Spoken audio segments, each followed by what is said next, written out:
All right, so we're going to be going into the second match in the first round of the first season of the Premier Star League here. This next match is going to be RoyaL versus HakimE, or HakimE. I'm not sure exactly how he wants to pronounce that. Not a very well-known Protoss going up against an ASL champion, so obviously this looks like it should be definitely RoyaL favored, but never underestimate a Protoss player. Right? No, but we're here on LAN. You know, they're at a PC cafe playing against each other. And that can definitely build into the nerves when it's your first televised match for someone like our Protoss. So definitely favoring RoyaL here, but we'll see how this one ends up going down. Let's go ahead and take a look. Our maps this time. Neodark Origin and Vermeer are going to be the two vetoes. Not a big surprise for sure. RoyaL banned Neodark Origin. That is a very tough map for Terran versus Protoss. Now, he's going to be going up on Apocalypse and Polypoid, then Radion. Pretty solid map pool. Again, I got to say these 5 maps chosen by the Premier Star League are definitely very, very good ones. I don't think anyone can really complain from any race overall, especially when you get a single veto and you can take out a problem map for yourself, whether it's a map that you just don't like or a map that is a bit tough for the matchup, just historically. So anyways, we're going to get into this hopefully pretty quickly. Definitely want to see some RoyaL TVP. He is such an optimizer. Should be a great match. And yeah, I guess we can just sit on this map screen just about forever. But anyways, we should be should be starting that pretty soon. Again, forgive me, I'm trying to mute my mic when I'm coughing. Almost through this cold.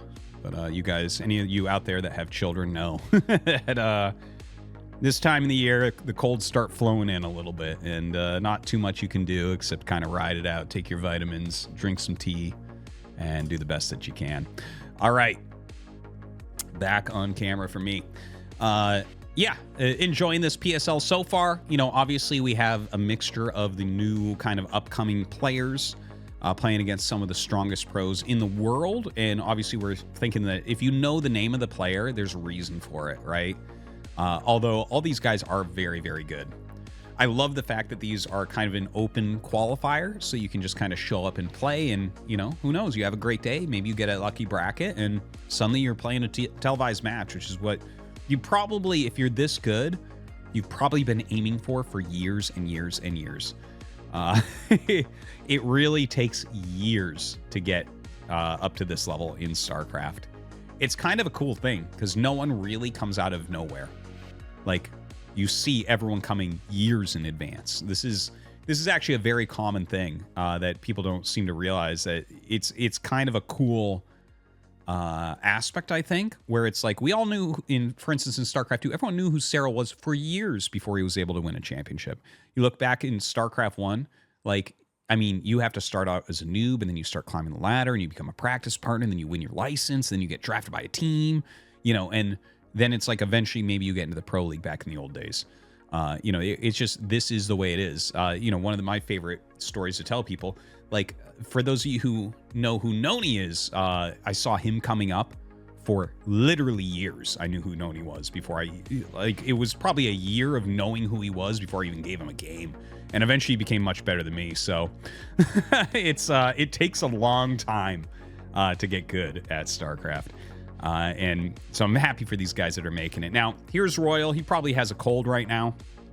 You know, people don't realize, actually, that, you know, obviously people look at the mask and think, oh, you know, the whole pandemic thing that happened, whatever. In Korea and in a lot of Asian countries, if you get sick at all, you generally, and you're going out in public, you wear a mask. This is something I've seen. You know, I moved to Korea over 15 years ago. Obviously, I live in Canada now, though, but yeah, a very common thing. If you're having a little bit of a cold, a lot of people do that and wear that mask out. Now, here is HakimE, I guess, or HakimE. Excuse me, sorry.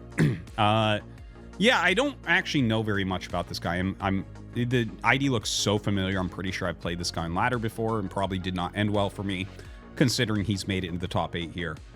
But yeah, I think that RoyaL is obviously going to be pretty heavily favored, but you never know what types of builds are going to be brought. And you don't know, I don't have access to like the qualifier bracket that got him into the top 8 of this tournament. So we're going to see what this is going to end up looking like.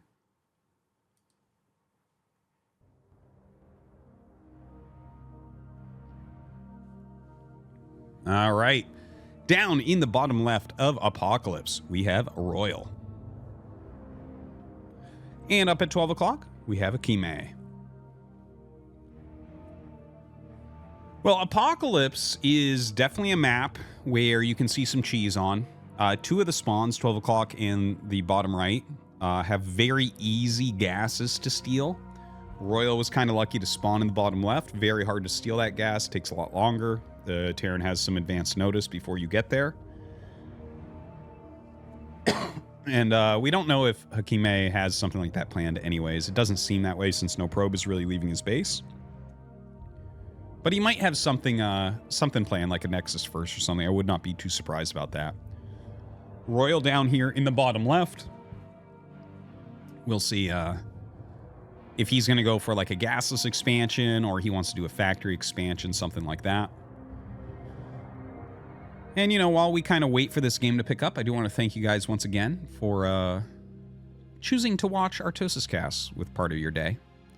I hope that you are enjoying. And, yeah, give it a like and leave a comment and all that, and it would be appreciated. Now, you see, HakimE does go ahead and start a gate and gets back to mining. So, kind of optimizing for minerals right now, not trying to scout too quickly or anything. We'll see if he throws a gas down or maybe he wants a secondary pylon. And it is going to be the gas, so probably a very quick Dragoon. We'll see if that's going to be paired up with any sort of tech or more likely into a quick Nexus. On RoyaL's side, we do not see that gas being taken. So it is going to be a gasless expansion. No big surprise based on the placement of the barracks as well. Kind of an interesting 13 scout here. Most people go 12 scout with that build. But RoyaL's choosing to go a little bit later. And it looks like he will scout in the correct direction. Yeah, he's scouting to the north. So a little bit lucky there.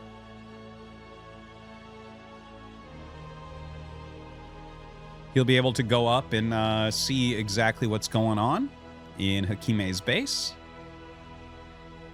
And because he's getting there so early, he's going to know that there's either a Zealot or no Zealot, right? If you scout them second in this situation, then you really don't know. There could be a Zealot already on the way to your base because your scout is not in the correct direction to see that. So 1 Marine out in the front, and RoyaL did go just blindly into the second depot, which is a very safe way to play. But he's going to go ahead and throw down his command center now. And as this SCV dances, he knows, okay, there's no Zealot on the way. We can optimize this even further, which means that RoyaL will get that gas really, really quickly here. HakimE, on the other hand, sending out a probe. Oh, he must have started range. Yeah. So, yeah, his money went down very, very low there. No Nexus or anything. So this build is becoming better and better right now for RoyaL compared to HakimE. Now, it's not that a range opener can't do anything. In fact, it definitely can pressure the expansion of RoyaL quite a bit, but his Nexus is going to be very much later than this command center.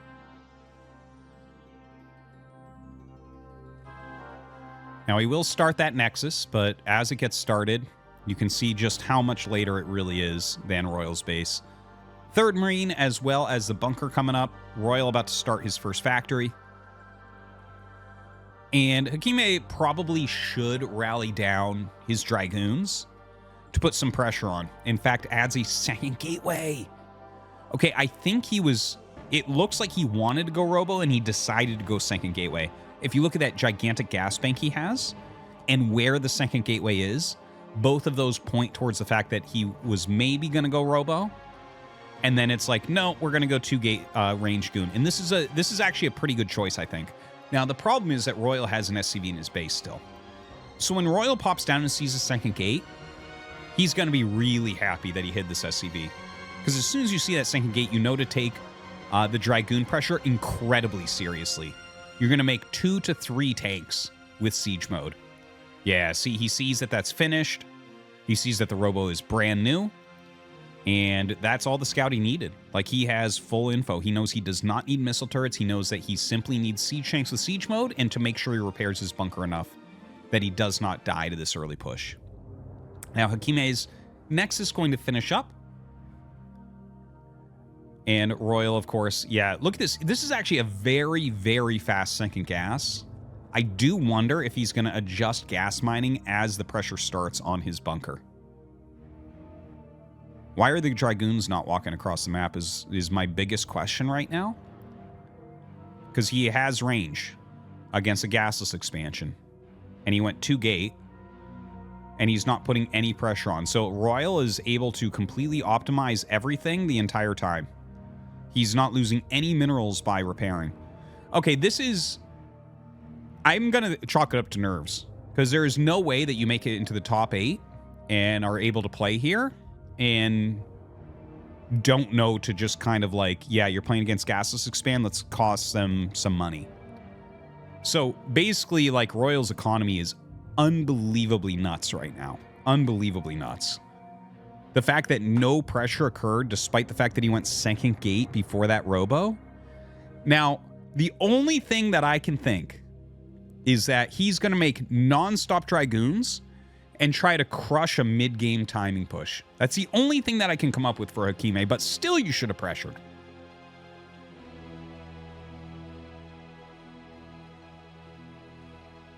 Well, 3 tanks out at the front. Looks like he does want to put some pressure on. Now, if RoyaL attacks with 4 Marines and 3 siege tanks, this is a little bit surprising for me. Because again, he scouted 2 gates done. He scouted range, right? There's no way you can think that right now 2 siege tanks with 4 Marines beats what he has. There isn't a way you can think it. It is an impossible thought that no human has ever had. So, yeah, you can see there's 8 goons, which means they one-shot tanks. Now, this move from RoyaL is very, very good. The speed vultures come in, and they're going to get some serious damage. Look at this. They're going to get, like, lots of probes, lots of mines going down. He's actually, like, laying more mines. Now, all the goons are coming back, so RoyaL just moves into position. This is something I've talked about a lot lately, as far as timing pushes from Terran. The vultures that come up and kind of, like, force the goons to run away. Excuse me. If he was in the right position with 8 goons, this push simply can't go across the map. Now, instead, he chases everything. He chases 2 vultures all the way home with 8 goons. And this is where that ends up. Nowhere good. That's where. So, looks like, RoyaL is going to do a great job here. He is going to be able to siege up. He's laid a ton of mines. He's killed a ton of Dragoons.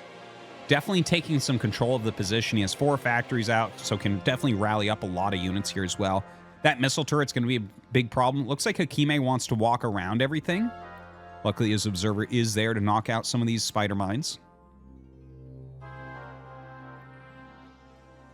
Has those 4 gates still producing. He needs to save this Nexus. You can't let 2 siege tanks in a minefield kill a Nexus. That's for sure. So he is coming in from behind. He wants to have that kind of high ground advantage. There are a lot of mines to clear still. And a run by here by RoyaL.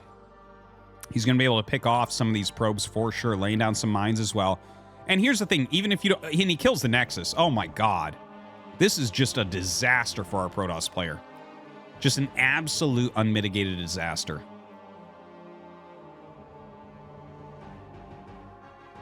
Yeah, I don't know how you would ever come back from this type of position as Protoss. So he's got, like, nothing. He's making a forge. He's got 5 gateways and 2 bases. That will never be enough to break what RoyaL has. So RoyaL's just going to set up some missile turrets. He'll make a 3rd command center, and he'll just macro up. Like, here, I think if you go 3rd command center, you kind of make a few extra turrets.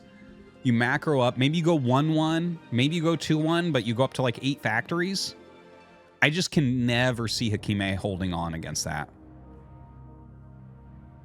So right now, HakimE does finally clear that out, utilizing a shuttle as well. Some vultures poking in and poking out.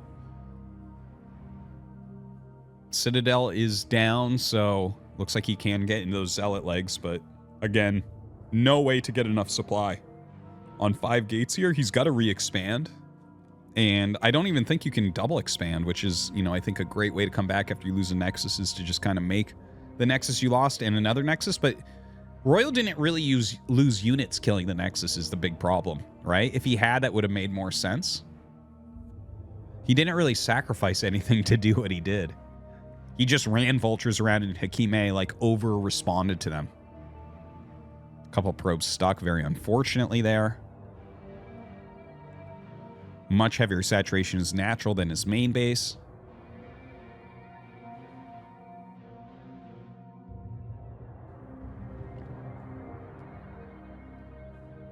Yeah, and it looks like he is going to come across now.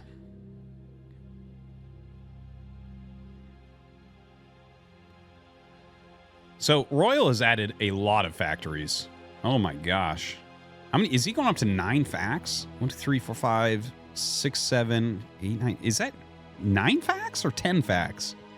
My gosh, it's a lot of factories right now for RoyaL. Like, he is really exploding that macro.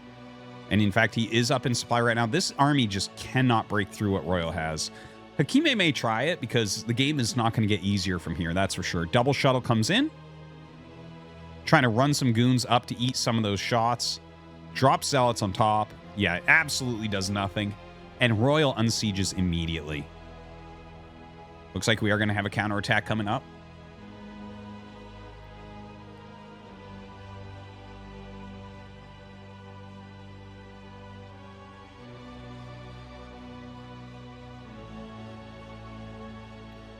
Well, this is going to be a dead Protoss for sure. He's whittling down some of the vultures that are going in front, but it really doesn't even matter at this point. It's really become much more of a math problem.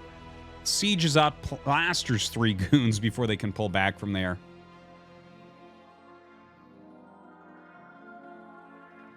He somehow added a second forge in there, which I think is, he's not upgrading from it, but that's a bit optimistic. You know, when he lost the Nexus, he had 1 forge that was warping in, and it's like the fact that he added a second. I think you can tell that he's a little bit flustered here. GG is called, and that's going to be a victory there for RoyaL.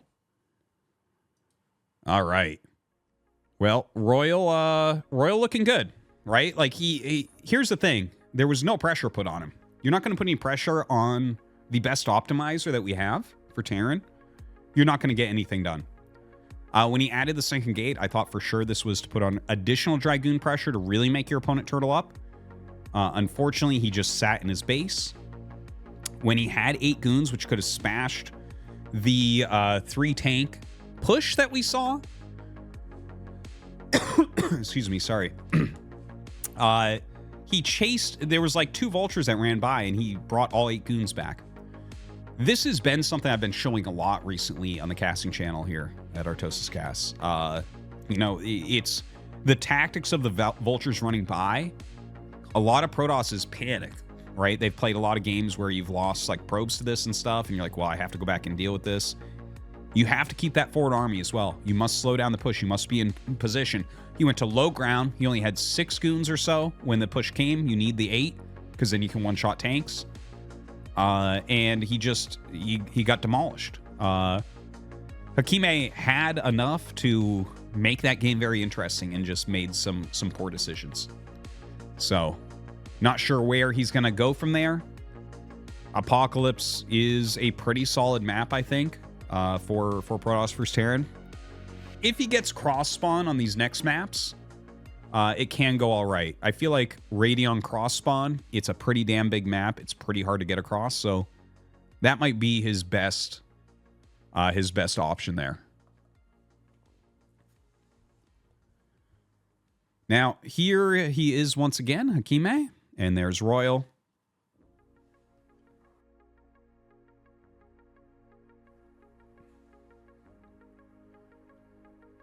And yeah, let's get into it, guys.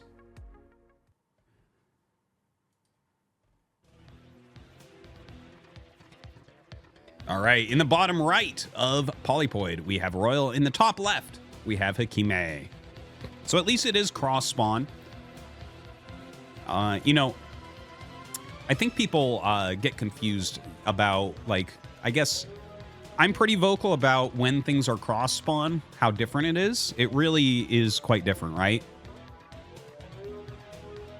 So the majority of Terran victories in Terran vs. Protoss include a Terran push that kind of quickly moves in towards your opponent's natural, and this cuts off reinforcements, right? So if you can get a strong push there, that's where, again, a lot of the victories for Terran in this matchup happen. Now, if they're cross-spawn, obviously that's a lot further, but also there's so many different attack paths that can be used. And if it starts to become what was always called refugee style, like refugee Protoss, where maybe you're pushing to kill like their main and natural, but they expanded the other two mains, suddenly you're split. It's like, okay, well, do I send everything up the center? But now gates are being made on the sides. Do I send everything to the right? Do I send everything to the left? Do I try to split? And oftentimes, like, you'll try to split, and that's where Protoss will just, like, leverage that. There will be an area you don't split to correctly, and you'll just be able to crush everything. So, anyways, we're getting a little bit too far into it. We'll wait and see how these guys open up.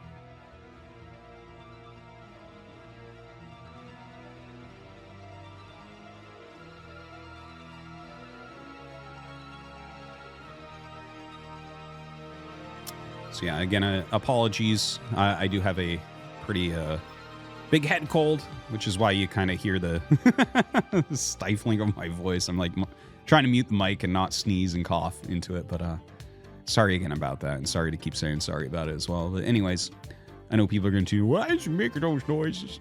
Anyways, yeah, this is a forward gateway at the natural, so definitely some pressure going to be put on. And, you know, since it's cross-spawn, that zealot pressure much less scary. In comes HakimE, and he'll scout that, oh, okay, it looks like a pretty standard gasless, I mean, a pretty standard factory expand. Factory goes down in a very microble position. You know, generally you would want that factory up higher, but since a probe is already in his base, he knows the likelihood of a zealot coming is much, much higher. And as his SCV does scout that natural and sees that gateway, and in fact sees a zealot pop out right now, he's going to know that there's two zealots, in fact. When you see a zealot pop out right there from that gate that's already forward, it's like, okay, yeah, this is a two zealot build. He should realistically make a third depot. Let's see if he is. Yeah, he is going to make a third depot behind his minerals. Just saw that on the mini-map. Blocking this ramp, and that's like, the zealot will probably turn around from this, yeah. Like, I've seen the zealot sometimes charge up there and stand right next to the SCV, and then it has just enough to maybe break through, but much better to pull it back and wait for the secondary one. And in fact, he might have to hide both, because this is a very fast factory. So there's going to be a Vulture and 4 Marines and that SCV, and you're just not going to be able to do anything with 2 zealots there. And if you lose these 2 zealots, it really opens up a world of hurt that RoyaL can put on you. Ooh, kind of a nice turnaround right there. Not great damage from these zealots, though. Yeah, no, that was a beautiful block there from RoyaL. It almost looked okay for a minute, but now RoyaL actually, oh my god, he's just going to send his SCVs. And here's the thing, you can absolutely do this. He's drilled these SCVs into the main base, so you can't even utilize the ramp against him here. Now, the one thing is he's going to want to micro that Vulture around the Marine. Okay, he just did that. I can see it on the mini-map. The Vulture's much faster than the Marine, and it always gets stuck behind a Marine on the way out. Excuse me. So a Robo on one base on the way. This is going to be very tough for HakimE to stop.